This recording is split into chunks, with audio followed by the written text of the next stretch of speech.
Friends, welcome to Shekhar media.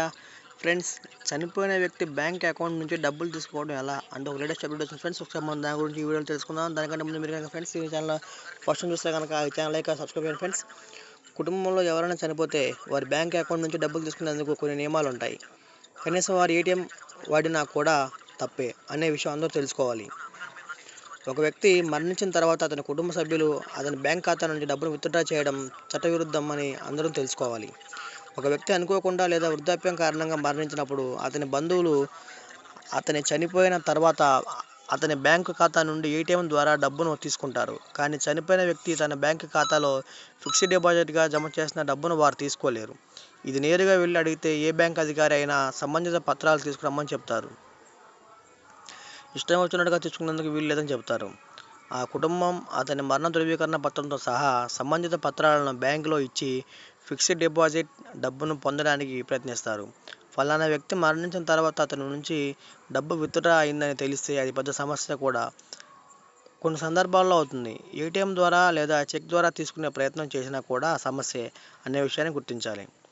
ఎందుకంటే భారత ప్రభుత్వం నిబంధనల ప్రకారం ఒక వ్యక్తి మరణించిన తర్వాత అతని ఖాతా నుండి చెక్ లేదా ఏటీఎం కార్డు ద్వారా డబ్బు తీసుకోవడం తప్పు.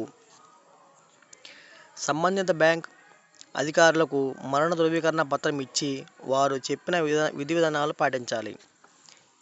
ఇది అవసరమైన సమస్యలను నివారించడానికి ప్రవేశపెట్టిన పద్ధతి. అయితే చనిపోయిన వ్యక్తి డిపాజిట్ బ్యాంక్ ఖాతాలో డబ్బును విత్డ్రా చేయడం ఎలా అని చాలామంది ప్రశ్నలు ఉంటాయి.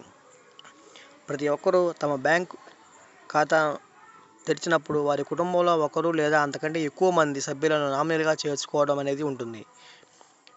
వ్యక్తి మరణానంతరం మరణ ధృవీకరణ పత్రంతో పాటు మరికొన్ని పత్రాలను బ్యాంకుకు తీసుకువెళ్ళాలి. నామినీలు వారికి ఇచ్చిన కొన్ని సూచనలు పాటించాలి. నామినీలు వారి సొంత కేవైసీ విధానాలను పూర్తి చేయాలి. ప్రభుత్వ అధికారుల నుండి సంబంధిత పత్రాలపై ధృవీకరణ పత్రం పొందాలి. బ్యాంకు నుండి డబ్బును స్వీకరించడానికి అన్ని పత్రాలతో పాటు మరణించిన వారి మరణ ధృవీకరణ పత్రాన్ని బ్యాంకుకు సమర్పించాలి. నామినీ కేవలం డబ్బు సంరక్షకుడు మాత్రమే. డబ్బును మరణించిన వారి వారసులకు సమానంగా పంపిణీ చేయాలి. గందరగోళం ఏర్పడితే దాన్ని చట్టబద్ధంగా పరిష్కరించాలి. అయితే కొందరు నామినీలు తమకే మొత్తం అని తీసుకొని తర్వాత చట్టపరమైన చిక్కుల్లో పడతారు. అదేవిధంగా ఒక వ్యక్తి బ్యాంక్ ఖాతా తెరిచినప్పుడు నామినీ పెట్టకపోయినా వారి మరణం తర్వాత చట్టబద్ధమైన వారసుల మరణ ధృవీకరణ పత్రాన్ని జతచేయాలి. అంతేకాదు సంబంధిత ప్రభుత్వ అధికారులు ధృవీకరించాలి.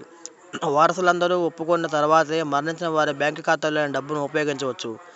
నామినీ ఐడి, అడ్రస్ ప్రూఫ్ అన్ని సమర్పించాలి. తర్వాత వారసులందరికీ డబ్బుపై హక్కు ఉంటుంది. ఒకవేళ నామినీ మాత్రమే డబ్బు తీసుకోవాలని తప్పుడు ఆలోచన చేస్తే సమస్యలు పడే అవకాశం అయితే ఉంటుంది. బిల్లులో ప్రస్తావిస్తే దీని ప్రకారం తీసుకోవాలి. నామినీ కూడా చట్టబద్ధమైన వారసుడైతే క్లెయిమ్ చేసుకోవచ్చు. మొత్తానికి ఆ డబ్బును చట్టబద్ధమైన హక్కుదారులకు మాత్రమే అందజేయాలి.